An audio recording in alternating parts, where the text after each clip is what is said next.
Со полициска асистенција, зори уште пред петлите да запеат, директорот на јавното комунално предпријатие во Вевчани, придружуван од вработените со тешка механизација, тргнале да уриваат дел од угостителски објект, собственост на керката на екс-градоначалникот на општината Цветомир Угриновски, кој беше од редовите на ВМРО ДПМНЕ.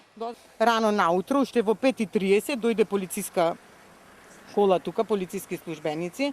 Во негде 10 до 6 дојдоа од јавното предпријатие, заедно директорот со сите вработени, со багери, моторки, не знам, сите алати за мене, сикум, ова се 3 дрвени настрешници, нема потреба од багер, не е бетонска градба, тики багер ќе рушува тука. Уствари, ова им е и прв пат, нема Вевчани рушење досега, не е десено во историјава на ниеден градоначалник досега што бил, вакво нешто не е десено во Вевчани. Мурџоска цени дека работниците по налог на директорот брзале да рушат час побрзо пред да се произнесе струшки од основен суд, од кого тие побарале донесување на времена мерка. Ова е, вели таа, чист политички реваншизам. Во општината која не е урбанизирана, Советот нема донесено програма за поставување времени објекти и урбана опрема, додава Мурџоска.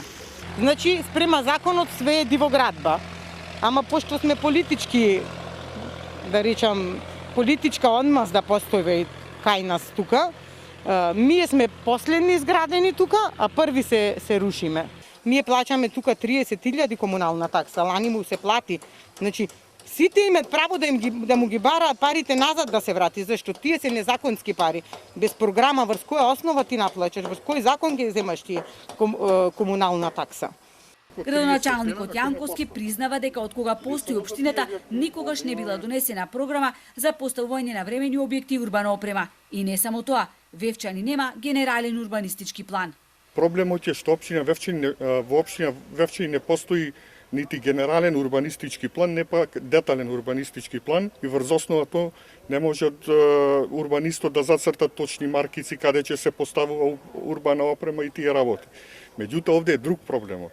То не е урбана опрема. И додека во општината се гради според првиот генерален урбанистички план од 1996 година, која е основана општината, Јанковски, иако свесен дека истиот е неприменлив, тој тргна да урива 4 дрвени греди од настрешница, кои според него се дел од монтажен објект, заборавајќи ги при тоа останатите дивогради. Тој призна дека во општината има 5 куги кои се нелегално градени и 10 објекти подигнати на државен имот. Не бил цар, туку градоначалник и морал да постапува по законите, ама в година кога ќе се донесел генералниот урбанистички план за општина Вевчани.